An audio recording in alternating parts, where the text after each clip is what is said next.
잠언 1장 7절로 9절.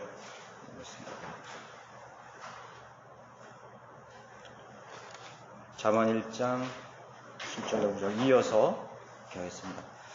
주를 두려워하는 것이 지식의 시작이거늘 어리석은 자들은 지혜와 훈계를 멸시하느니라. 내 아들아, 내 아버지의 훈계를 듣고 내 어머니의 법을 버리지 말라. 그것들이 내 머리에 은혜의 장식이 되고 내 목을 두르는 사슬들이 되리라. 잠언 이어서 이렇게 하고 있습니다. 우리가 너무 자주 듣는 이 말씀이죠. 주를 두려워하는 것이 지식의 시작이다. 주님을 두려워하는 것과 어리석은 자가 대조를 이루고 있습니다.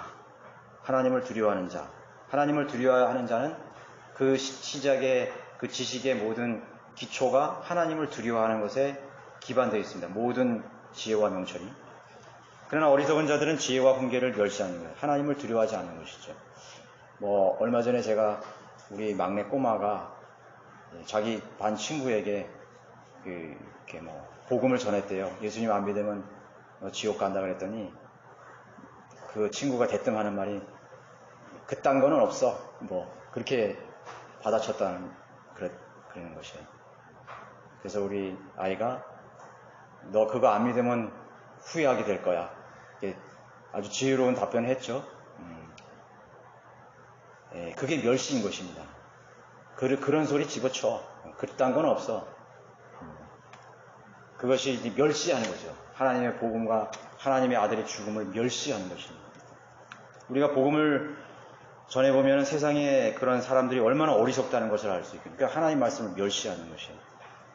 친구들이 막 놀다가, 재밌게 놀다가 어린 친구들이, 야, 우리 저 노인 집이 있는데, 그 노인 혼자 사는데, 그 노인 우리 놀래켜 주자. 그 돌을 던져가지고 한번 유리창을 한번 깨보자, 그러죠. 그랬더니 한 그리스도인 아이가, 난 그런 거 안 해. 하나님 말씀에 노인을 공경하고 사람들을 존경하고 사랑하라 그랬어요. 나는 절대로 그렇게 할 수 없어. 그랬더니 야, 여기 성인군자 났네. 그렇게 하면서 말이죠. 그게 멸시하는 것입니다.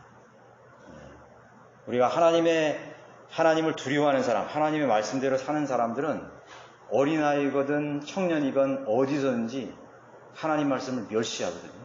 짓밟아 버리는 것이에요. 그런 사람은 어리석다고 그렇게 말하는 것입니다. 하나님을 두려워하는 것이 지식의 시작이라고 말하고 있습니다. 하나님, The fear of the Lord, 이것은 하나님의 두려움이 아니죠. 하나님을 두려워하는 것입니다. 그러니까 두려움이라는 것은 어떤 거룩한 경외심이나 그런 것이 아니라 그 말 그대로 무서워하는 그런 대상인 것입니다. 무서워하는 거죠. 우선 하나님이 내리시는 죄에 대한 심판을 무서워해야 되는 거죠. 하나님의 법을 어겼을 때 어떤 결과가 나오는 것에 대해서 그것을 두려워해야 되는 거죠. 일단은 하나님께서는 공의로우신 분이기 때문에 심판이 하는 것입니다. 재판관이라, 의로운 재판관이라 말이에요. 그래서 하나님의 법을 어기고 하나님의 말씀을 빗나갔을 때는 거기에 대한 응당한 보응이 주어지는 것입니다. 그래서 두려움의 대상을 아는 것만큼 그 하나님을 두렵게 되는 거예요. 하나님을 아는 만큼 하나님을 두려워하게 되는 것이죠. 그래서 하나님의 진리의 지식, 거기서 명철이나 지혜의 법을 아는 것, 그것은 두려움에 대한 지식에서 시작이 되는 것이에요.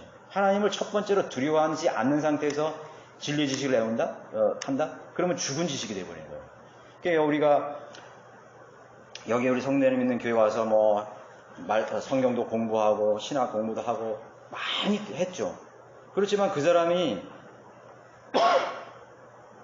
하나님을 두려워하는 지식의 근반이 안 돼 있기 때문에, 처음부터 안 돼 있기 때문에 그런 걸 버려버리는 것입니다. 우리는 하나님의 말씀을 공부하라는 것의 그 목적을 알아야 돼요. 공부하라는 것은 어떤 시험을 치고 테스트에 점수를 얻기 위해서 공부하라는 것이 아니거든요. 변화를 위해서 공부하는 것입니다. 근데 사람들은 그걸 몰라요. 내가 많이 알아야 되겠다. 많은 지식을 하겠다. 이거에만 급급한 거죠. 천영왕은 어떻고, 율법 시대는 어떻고, 대활라는 어떻고, 이런 것들, 다니엘서의 기록은 어떻고, 그런 걸 아무리 많아도 이 사람이 변화가 안 된다면 그거는 종교적 지식에 불과한 것입니다. 예. 그래서 이제 잠언이 얘기하는 건 뭐냐면 하나님을 두려워하는 것에서 시작하라는 말을 하면 하나님을 두려워하는 것만큼 하나님을 알아갈 때 그 지식을 얻는 것만큼 내가 변화되는 삶을 생애를 살아가게 되는 것입니다. 우리가 구원받은 후에 하나님 두려워하는 걸 배우게 되는 거죠. 집안에서 자녀들에게 무서운 존재가 사라질 때 어떻게 되는 것입니다. 방자히 행동하게 되는 거예요. 방자히 행동. 그러니까 집안에도 권위가 없어지면은요, 무서우신 권위라는 것은 어떻게 보면은 심판하는 거거든요. 판단해 주는 사람이거든요. 그게 부모의 역할인데 부모가 그 역할에서 빠져버리니까 뭐 어떻게 되는 것이에요. 그러니까 무질서가 되는 거죠. 우주의 권위가 사라졌을 때 어떻게 되는 거예요. 우주가 무질서하게 되는 거지. 중심을 잡아줄 수 있는 것이 없어지는 것이에요. 그래서 우리가 그 심리적으로 통계를 내봤는데요. 자녀들이 정서적으로 안정적인 심리 상태가 뭐냐면 아버지가 조금 훈계하고 책망하는 그 질서가 있는 가정의 아이들이 안정적이래요. 그래서 부모들이 맞벌이하고 이렇게 내버려 두는 가정은요, 아이들이 정서가 불안해요. 자유가 있고 아주 무슨 하고 싶은 거 다 하고 다 하지만 정서가 불안해요. 그리고 뭔가 신뢰의 대상이 없는 거야. 내가 이때 어떻게 해야 될지 모르는 것이에요. 어떻게 보면 자기가 하고 싶은 거, 또 자기가 보고 싶은 거, 놀고 싶은 거 다 하는 것 같지만 자유가 주어지지만 그만큼 얘는 안정적이지 못하는 것이에요. 그래서 오히려 엄한 가정의 자녀들이 나중에 사고가 삐뚤어 나갈 확률이 적다는 것이죠. 그렇죠? 자, 그래서 원칙과 규율이 있다는 말은 원칙과 약속을 어겼을 때 내려지는 대가를 담당해야 함을 아는 거죠. 담당해야 된다는 걸 아는 것이에요. 우리가 세상에서도 어린이집이나 유치원에 보면 이렇게 규칙이 있잖아요. 그래서 이제 아무리 꼬마라도 그 어린이집이나 유치원에서 그 규율을 어기면 선생님이 불러서 이렇게 훈계하고 거기에 설명해 주잖아요. 그죠? 그럼 아이는 바로 잡혀가는 것이에요. 학교에서 학칙이 있고 사회규범과 법치국가에서의 질서들이 있는 것입니다. 그래서 형벌을 집행하는 것은 매우 중요하다고 할 수 있는 것이죠. 네. 군대에서도 군법이라는 거 있잖아요. 군법. 군기 확립 그런 거 있잖아요. 그 교관이 훈련을 가르치는 교관이 소문의 말이죠. 호랑이 교관이라고 소문이 난 거예요. 그러면 그 훈련병들은요, 일단 두려운 마음이 생기는 것이에요. 그럼 두려운 마음이 생기면 어떻게 되죠? 그 사람 마음에 복종하게 되는 거예요. 예. 어떤 막 이렇게 무섭게 그냥 그러니까 불법적으로 강압적으로 그러는 것이 아니라 그 사람은 군법이나 어떤 규율에 대한 엄격한 것을 이제 적용한다는 것을 알면은 두려움이 생기는 것이죠. 그러면 일단 그 사람의 말은 순종하고 복종하게 되어 있는 것이에요. 그래서 이제 두려운 존재가 있다는 것은 매우 중요한 것이죠. 네, 우리 인생에서도 마찬가지입니다. 그러니까 하나님을 두려워하는 것은 매우 중요한 것입니다. 그래서 우리는 그러한 부분들을 통해서 이제 영적 어린아이든 실질적으로 성장기에 있는 자녀들이든 하나님을 두려워하는 법을 이렇게 배우게 하는 것이죠. 사실 율법이라는 것은, 이 잠언이라는 것은 보면요, 율법하에 있었던 것인데 복음과는 굉장히 상관이 없는 것처럼 보이거든요. 근데 사실은요, 우리가 율법을 따로 놓고 복음을 따로 놓고 이렇게 하지 않잖아요. 율법을 알므로 인해서 우리가 그것은 죄를 깨닫게 하는 것이에요. 죄를 인지시키는 것이에요. 그래서 그리스도께로 인도하게 하는 법이거든요. 마찬가지로 율법도 마찬가지예요. 우리는 이 잠언대로 그대로 행하는 완벽한 인간이 될 수 없어요. 이 잠언을 다 보면서요, 내가 이대로 할 수 없는 어리석은 존재였구나. 그래서 그리스도께로 가는 거예요. 그 깨우치게 하는 것입니다. 그래서 사실은 이 잠언이라는 것은요, 가정에서 자녀들을 가르치는데 아주 좋은 나는 교과서라고 생각해요. 물론 우리 교회에서도 마찬가지지만, 그래서 한 절 한 절 이 구절들을 자녀들에게 어디서부터 잘 이렇게 해서 가르치고 부모가 이거를 충분히 묵상하고 공부해가지고 함께 나누고 가르칠 때 그에 대해서 세워줄 수 있는 거죠. 그래서 부모도 완벽하지 못하고 온전치 못하지만은 나의 어리석음을 깨닫고 또 나의 무능함을 깨닫고 그리스도께로 그 모든 것을 완벽하게 하신 온전하신 그런 인격이신 그런 주님을 신뢰하는 것, 하나님을 아는 것, 그것으로 인도되는 것이 되는 것입니다. 잠언은 아시다시피 솔로몬 왕이 말년에 이렇게 기록한 것이라고 볼 수 있죠. 그러니까 자기 평생에 그 왕자에 앉아가지고요, 편안하게 앉아 있었잖아요. 다윗은 피를 흘리고 전쟁을 해서 왕국을 세웠지만은 물려받은 거거든요. 아버지가 피를 흘려서 세운 그 왕국을 그대로 물려가지고 번자에 앉아서 편안하게 이렇게 하나님이 주신 모든 것들을 향하고 하나님이 주신 지혜를 가지고 있었고 재판도 했고 그렇게 왕국을 이어나갔거든요. 평생 살다 보니까 죄도 많이 짓고 또 수많은 이방 여인들을 들러와서 이교도의 신들을 수용하게 되고 배교했잖아요. 그죠? 그래서 산전수전을 다 겪고 나서 이제 깨우친 것을 말하는 것인데, 자기가 그 권자에 앉아서 수십 년 평생 동안 다 사람들을 이렇게 보니까 가난한 자나 부유한 자나 거지나 이교도나 뭐나 다 이렇게 보니까 하나의 패턴을 발견한 것이에요. 사람들을 이렇게 쫙 보니까 사람의 유형이 있는데 그 패턴을 발견하고 그 패턴대로 산 결과가 어떤 것인지를 내놓은 것이 이 결과물이거든요.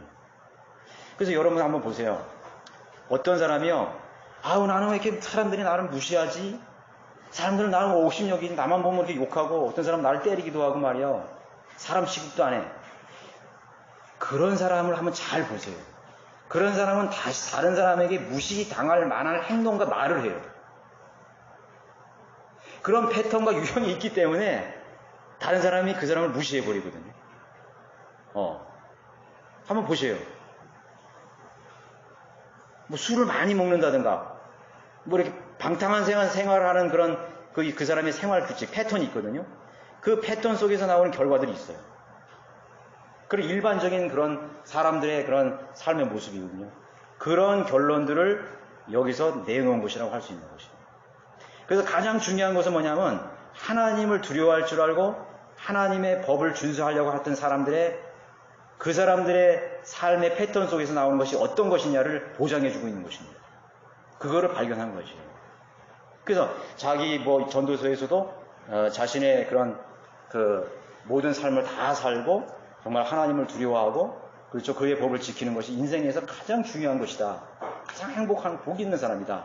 그렇게 말하는 거죠. 잠언서라는 것은 내가 뭐 돈을 많이 번다든가 건강하게 산다든가 뭐 성공한다든가 그걸 가르치는 교훈이 아니에요. 절대로 그런 교훈이 아니에요.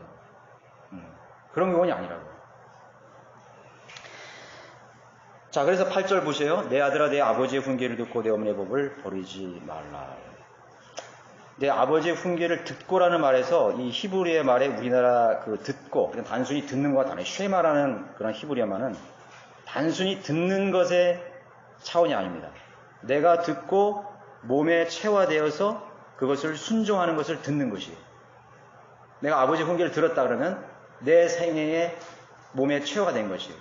내가 경건한 습관이 되거나 내가 삶의 패턴이 돼가지고 그 훈계가 나의 삶의 패턴이 돼버린 거죠. 그게 경건한 삶이에요. 하나님을 두려워하는 사람의 모습을 대로 사는 것입니다. 그 자신의 일부가 된 것이죠. 아버지 훈계가 그죠. 그런 게 마치 성품의 변화입니다. 자신의 인격이 변하고 성품의 변화인 거죠. 단순한 그런 순종만을 위한 거죠. 아버지 말 내가 듣고 단순하게 내가 말 잘 듣겠습니다. 그게 아니라 삶의 변화가 주어지는 것입니다. 하나님의 말씀을 공부하는 것은 내 성품의 변화를 말하는 것입니다. 그것을 증명할 수 있어야 돼요. 누가? 여러분들의 가장 가까이 있는 사람들이 그것을 증명해 줄 수 있는 것입니다. 우리 아버지 변했어. 우리 엄마 변했다 이거죠. 내 아들이 변했다 이거는.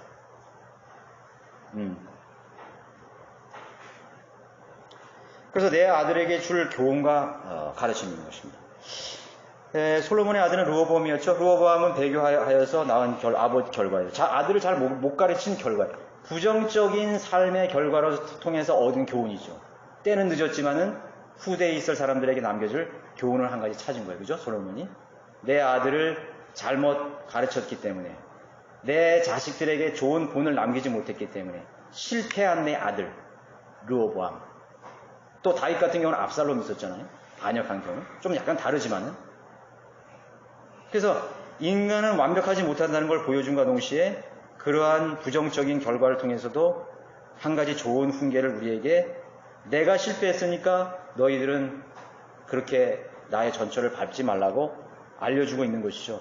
그래서 우리는 그것을 진지하게 잘 배울 수가 있어야 되는 것이에요. 배은망덕한 자식들을 보게 된 거죠. 뭐 압살롬 같은 경우는 아버지를 살해하려고 그렇게 추격도 하고 그렇게 했었지 않습니까? 솔로몬 자신도 역시요, 아버지 다윗의 훈계를 진지하게 듣지 않은 사람입니다, 사실. 그래서 열왕기상 2장 1절에 보세요. 거기 아버지가 뭐라 그랬나?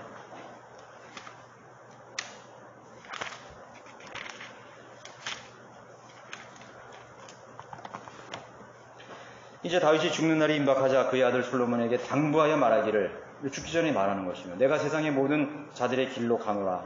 그러면 너는 강한 사람이 되고 스스로 남자답게 보이라. 모세의 율법에 기록된 대로 주 너의 하나님의 계명들을 지켜 그분의 길에서 행하고 그분의 규례들과 그분의 계명들과 그분의 명령들과 그분의 증거들을 지키라. 그리하면 내가 하는 모든 일에 있어서 내가 번영하리니 내가 어떤 곳으로 돌이키든지 그러하리라. 솔로몬이 아마 처음 자기 초창기 젊었을 때는 아버지의 말이 기억이 나서 그대로 했었을 거예요. 일천번제도 드리고 또 하나님 앞에 기도해서 이렇게 성전도 짓고 그렇게 복을 받은 사람이죠. 그렇지만 서서히 그런 것이 희미해져간 것이요, 의미를 잃어버리게 된 것이죠. 부패, 그 믿음이 부패, 행실이 부패된 거죠. 그 배교해버리게 된 것이죠. 그렇게 된 것입니다. 자, 또 뭐라고 그랬습니다. 내 어머니의 법을 버리지 말라. 성경에서 어머니가 나오는데 저기 이제 갈라디아서 4장 26절 위에 있는 예루살렘은 자유로우니 우리 모두의 어머니라. 바로 새 예루살렘 법이 어머니의 법과 같은 것이죠. 그래서 근데 우리에게 적용해 보자면 어떤 의미에서 솔로몬은 자신의 가정 교육에 대해서 이런 걸 염두에 두고 말한 부분이 있을 거예요. 아버지와 어머니의 관계. 그래서 아버지의 역할이 있고 어머니의 역할이 있는 것입니다. 아버지의 훈계가 있고 권위죠. 아버지의 권위가 있고. 이 권위라는 것은요, 어떤 두려운 무서운 그런 존재로서 막대기를 휘두르든가 그런 어떤 명령을 내리는 그런 것을 의미하는 게 아니에요. 권위라는 것은 책임을 동반하는 것이에요. 내가 하나님께서 주신 가정에서 나에게 주신 권위. 저는 이 지역교회에서 목자로 저에게 준 권위가 있어요. 그런데 그 권위라는 것은 책임이 따르는 것이거든요. 어떤 책임이에요? 내가 하나님 나는 설교자, 나는 목자다, 나는 목사다. 그럼 그것이 끝인 거예요? 아니잖아요. 여러분들을 위해서 쉬지 않고 기도해야 돼요. 여러분들을 위해서 늘 고뇌해야 돼요.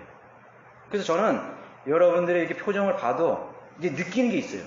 뭐 제가 신통한 능력이 가져서 뭐 그 사람을 뭐 이렇게 뭐죠? 그 독심술이 뭐 그런 게 아니라 그런 능력이 아니라 이렇게 우리가 사람을 이렇게 모습을 보면 눈빛을 보고 안색을 보면 느껴지는 거 있잖아요. 그런 거 있어요.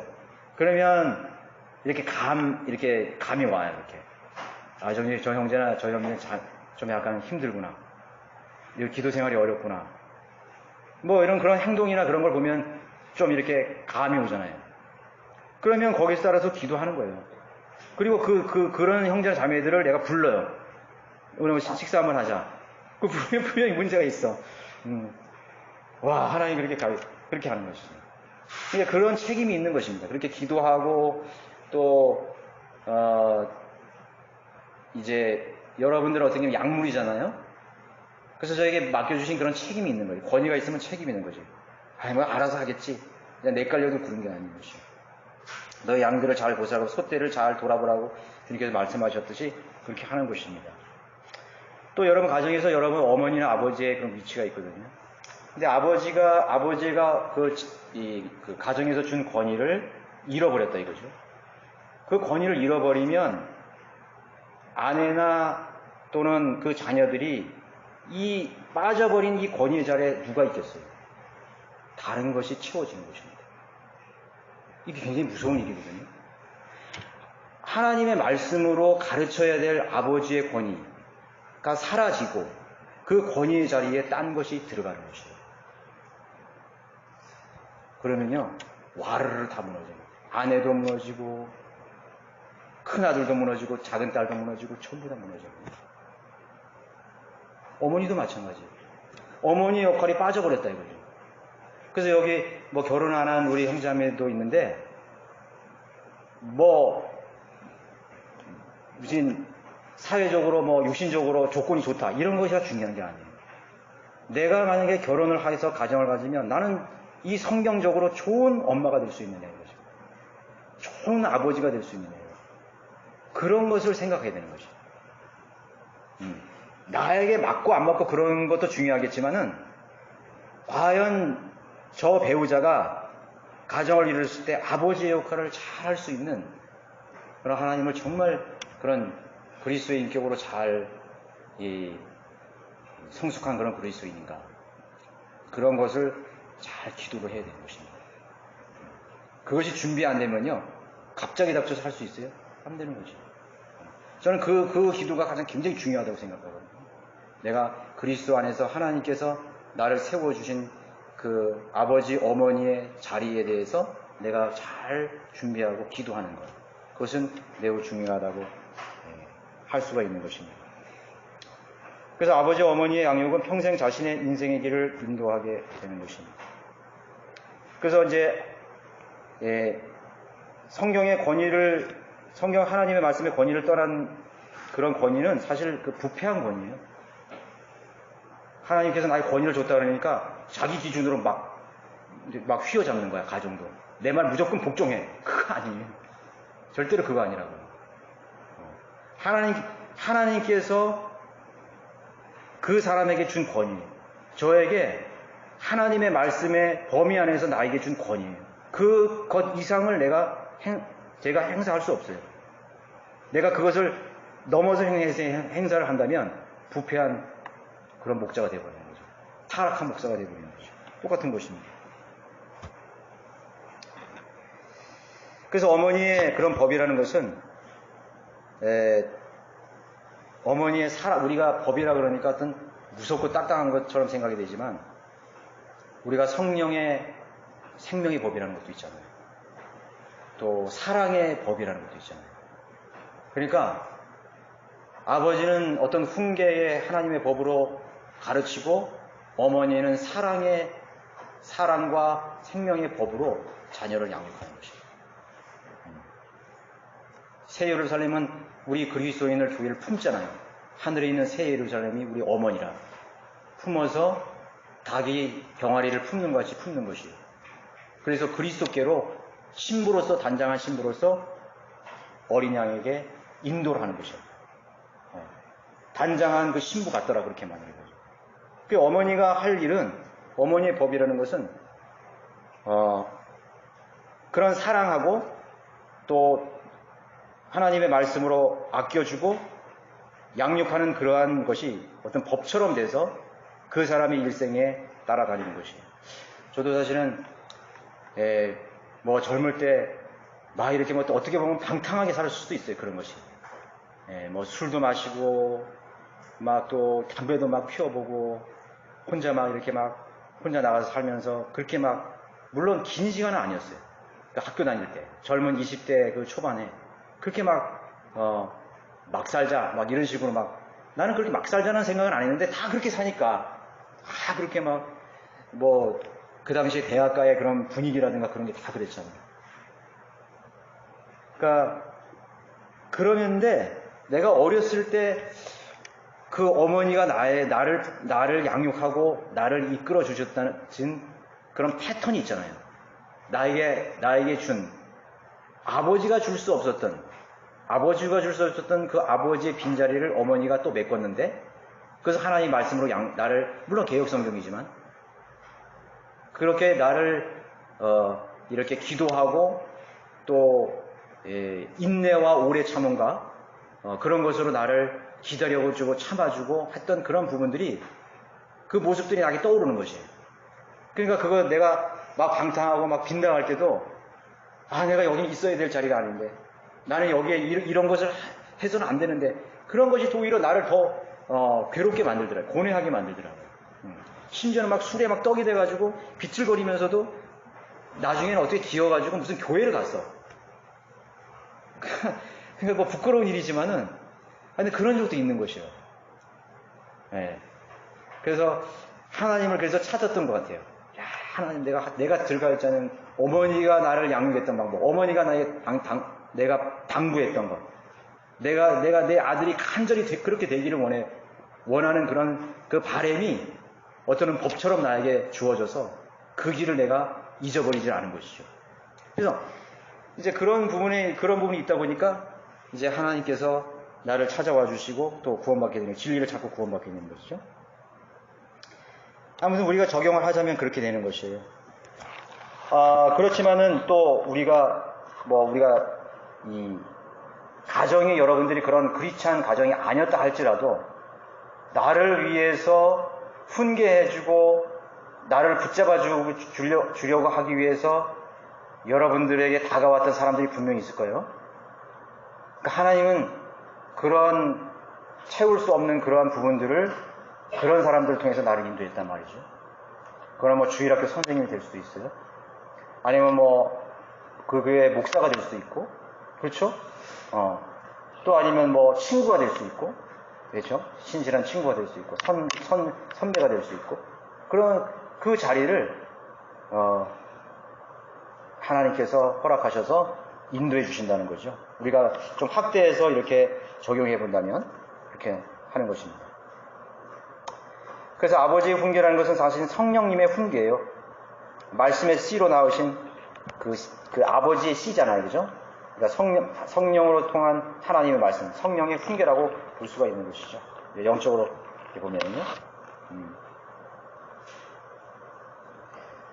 그리고 그 듣기를 거부하고 그런 모든 조언들, 그런 실천들을, 좋은 경건한 실질을 거부한 그런 결과들은 어떻게 되는 것입니다. 어리석은 자의 그런 모습으로 가게 되는 것입니다. 베드로전서 3장 1절 4절을 온유하고 고요한 영이라고 말하고 있습니다. 마치 어머니와 같은 온유하고 고요한 영. 그러니까 하나님의 말씀의 속성 중에서는요, 아버지와 같은 그런 공의로운 두려운 부분이 있고요. 그렇죠? 그 다음에 어머니와 같은 이렇게 온유하고 오래 참고 고요한 영, 품어주는 그런 하나님의 말씀이 조화를 이루고 있어요. 두 개의 쌍벽이 되는 거예요. 어머니, 아버지처럼 쌍벽이 되어 있어요. 오늘날에 이단인 하나님의 교회 같은 건 교주 안산홍, 그 처가, 장길자가 어머니 하나님이라고 가르치는데 완전히 그것은 이단교리죠. 하나님의 말씀은 그렇게 되어 있는 것이죠. 예.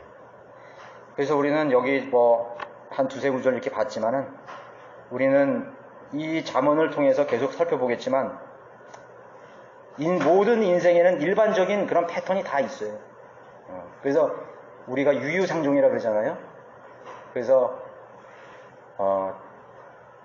같이 통하는 사람들은 같이 이렇게 함께 교제하게 되는 것이죠. 모이게 되는 것입니다. 그리고 거기서 합당한 결과를 되는 거죠. 우리 여기 믿는 교회 안에서도요, 누구를 막 모이면 누굴 비방해. 어떤 형제 막 도마에 올려놓고, 어떤 형제를 도마에 올려놓고, 이렇게 어떻고 흠잡고 그러는 거죠. 그러면 내가 믿음이 연약하고, 내가 그러한 것들에 대한 어떤 그런 분별력이 없는 사람들은 그대로 그냥 거기에 휩쓸려 버리거든요. 맞아. 나도 그랬어. 이러면서 다른 형제나 자매들을 이렇게 비방하고, 도마에 올려가지고 이렇게 연약한 점을 이렇게 판단하고 그렇게 비평한다 이거죠. 그러면 그런 사람들을 보면요, 그런 사람끼리 교제를 해. 내가 저가 제일 슬프고 안타까운 거예요. 비난하는 어떤 사람은 도마에 올고 그 사람을 비난하는 일에 그런 사람들이 모여요.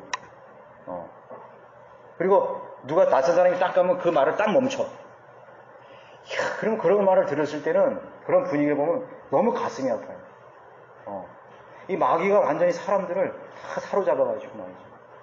그래서 이제 저도 어떤 사람이 그런 말을 하면은 제가 그래요. 우리는 다 연약하고 그 사람을 위해서 그럼 기도를 해줘 봤냐, 형제가.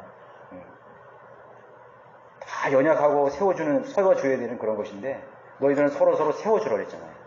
형제 자매를 존경하라 그랬잖아요. 그렇죠? 그런데 그렇지 않다 이거죠. 그래서 그렇게 얘기해줘요. 그러면 나하고 교제가 안 돼, 그런 사람은. 그냥 찬물을 끼얹어 버리는 거지. 형제여, 우리가 그 형제 자매를 위해서 우리가 기도해 주십시다. 그렇게 얘기하면 또 나하고 교제가 안 되는 거지. 그런데 정말 함께 서로서로를 위해서 기도하는 사람들을 모이면 그 안에 사랑이 너무 충만해. 성령님이 너무 충만합니다. 같이 기도하고 같이 세워주고 그리고 그런 사람들은 다른 사람 비난하지도 않아요. 그렇죠? 그런 교회 내에서 그런 패턴이 다 있어요. 믿음 생활하는 그런 패턴이 다 있다고. 같이 비난하니까 같이 비난한다? 그럼 똑같은 사람이 되는 거죠. 그죠? 조금 약간 멀리 갔는데, 네, 오늘은 여기까지 이렇게 하도록 하겠습니다.